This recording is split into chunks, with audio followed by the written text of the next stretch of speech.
Hello mummy, स्वागत है आपका आपके अपने यूट्यूब चैनल हेलो मम्मी में। कैसे हैं आप लोग? उम्मीद करती हूँ बहुत ही अच्छे होंगे। आज हम जानेंगे कि गर्भावस्था के दौरान हमें कितनी बार चेकअप करवाना चाहिए और कौन कौन से चेकअप होने चाहिए और कितने बार अल्ट्रासाउंड होने चाहिए। क्योंकि अक्सर जो न्यूली प्रेगनेंसी कंसीव की रहती हैं उन्हें बिल्कुल आइडिया नहीं होता है और वो डॉक्टर के चक्कर लगाती रहती हैं 15 दिन 1 महीने। लेकिन हमें बिल्कुल ऐसा नहीं करना है। हमें चेकअप करवाने के कुछ टाइम है, उस टाइम पे ही चेकअप करवाना चाहिए। जो चेकअप मोस्ट इम्पॉर्टेंट है, कंपल्सरी है, वो करवाना चाहिए और बार बार करवाने से कोई मतलब नहीं होता है। तो फ्रेंड्स, आज इस वीडियो को पूरा लास्ट तक देखिएगा बिना स्किप किए, क्योंकि वीडियो में बहुत कुछ जानकारी आपको मिलने वाली है। तो आप हेलो मम्मी पे फर्स्ट टाइम है तो हेलो मम्मी चैनल को सब्सक्राइब करिएगा, वीडियो को लाइक शेयर जरूर करिएगा। आइए वीडियो को स्टार्ट करते हैं। सबसे पहले जब हमारी प्रेगनेंसी कंसीव होती है, हमें पता होता है कि आई एम प्रेग्नेंट, उस टाइम पे हमें डॉक्टर से मिलना चाहिए। मोस्टली ये 1-1.5 महीने तक तो हो ही जाता है कि मैं श्योर हो जाती हूँ कि मैं प्रेग्नेंट हूँ। ठीक है, मैं मतलब हम लोग। उसके बाद जब हम डॉक्टर से मिलते हैं तो उस समय पे डॉक्टर हमें टीडी का इंजेक्शन लगाता है, जिसे टिटनेस और डिप्थीरिया बोलते हैं। और प्रेगनेंसी में ये इंजेक्शन जितना पहले लग जाए उतना ही बढ़िया होता है। इससे हमारे बेबी जो है वो सेफ रहता है और हम भी अच्छे से रहते हैं। एबॉर्शन के चांसेस बहुत कम होते हैं। इस टाइम पे डॉक्टर के पास 5 जांचें होती हैं, जैसे कि फर्स्ट जांच अगर हम बात कर ले तो उस टाइम पे हीमोग्लोबिन का होता है, जिससे हमें ये पता चलता है कि शुरुआती मंथ में, मतलब जब हमारा स्टार्ट हो रहा है मंथ प्रेगनेंसी का, उस टाइम पे हमारा हीमोग्लोबिन कितना है। और मंथ के 9वें मंथ में जाकर के जब हमारी प्रेगनेंसी का लास्ट महीना चल रहा होता है, उस टाइम पे हमारा हीमोग्लोबिन कितना है, क्योंकि 11 ग्राम से कम नहीं होना चाहिए। 11 ग्राम से अगर कम होगा तो फिर हम खाने पीने पे ध्यान देंगे, ताकि 9 महीना होते होते हमारा हीमोग्लोबिन लेवल सही हो जाए। ठीक है, और उस समय ब्लड चढ़ाने की नौबत ना आए। दूसरी जांच हमारी होती है बीपी की। बीपी की जांच बहुत ही ज्यादा जरूरी है। अगर बीपी हमारा हाई हुआ तो आफ्टर प्रेगनेंसी, ठीक है, और डिलीवरी के दौरान हमें झटके आ सकते हैं, दौरे पड़ सकते हैं। और अगर हमारा बीपी जो है वो लो हुआ तो उस केस में फिर बेहोशी हो सकती है। इसलिए बीपी का नॉर्मल रहना बहुत ही ज्यादा जरूरी है।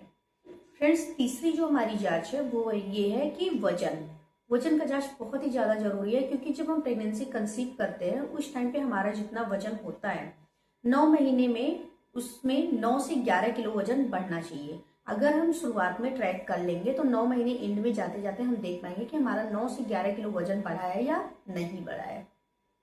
फ्रेंड्स, जो हमारी चौथी जांच है वो है यूरिन की जांच। यूरिन में अगर शर्करा की मात्रा ज्यादा रहेगी तो फिर वो हमारे हेल्थ के लिए सही नहीं है, इसलिए यूरिन की जांच हमें करवाना बहुत जरूरी है। और फ्रेंड्स, 5वां जांच जो है वो है हमारा सिफिलिस और HIV। ये करवाना बहुत जरूरी होता है अपने बच्चे के लिए, कि कोई प्रॉब्लम ना हो। अगर कुछ प्रॉब्लम हो तो उसका ट्रीटमेंट शुरुआती दौर में ही हो जाए।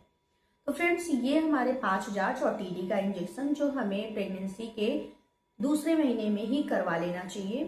फिर फ्रेंड्स, 1 महीने बाद हमें जा करके फिर डॉक्टर से मिलना चाहिए। इनफैक्ट मैं बात करूं तो तीसरा महीना खत्म होते होते हमें डॉक्टर से मिलना चाहिए। उस टाइम पे डॉक्टर, अच्छा एक चीज मैंने स्किप कर दी है कि जब आप फर्स्ट टाइम डॉक्टर के पास जाएंगे तो डॉक्टर आपको फॉलिक एसिड की टैबलेट देंगे, जो खाना बहुत जरूरी है। अगर आप फॉलिक एसिड की टैबलेट ले रहे हैं शुरुआती 3 महीनों के अंदर, तो उससे दिन भर में 1 गोली लेनी होती है खाना खाने के बाद। उससे क्या होता है कि आपके जो बेबी है पेट में, उसे न्यूरल ट्यूब डिफेक्ट नामक बीमारी से बचाया जाता है और साथ ही साथ एबॉर्शन के चांसेस कम होते हैं और बेबी का जो मेंटल और फिजिकल ग्रोथ होता है वो अच्छा होता है। तो उस टैबलेट को लेना आप बिल्कुल ना भूलिएगा शुरुआती 3 महीने के अंदर। फिर फ्रेंड्स, जब 3 महीना आपका कंप्लीट हो रहा है, आप चौथे में इंटर कर रहे हैं या तीसरे महीने के लास्ट में, तब आपको दूसरा चेकअप करवाना चाहिए।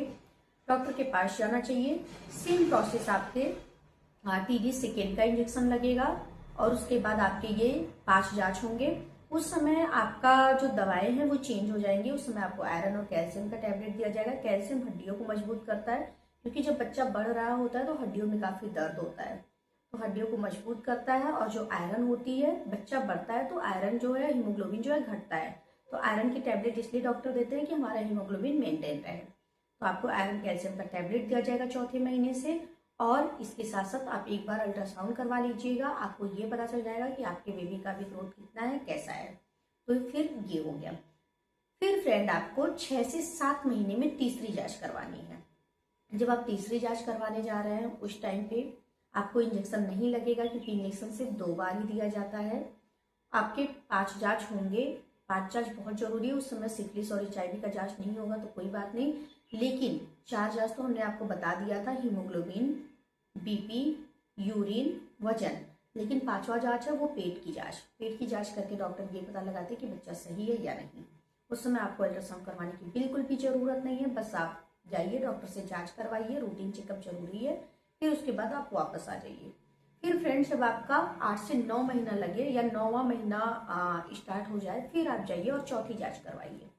चौथी जांच में आपको फिर सेम प्रोसेस, आपको सिर्फ और सिर्फ 5 जांच करवाने हैं, BP, वजन, यूरिन, हीमोग्लोबिन और पेट जांच।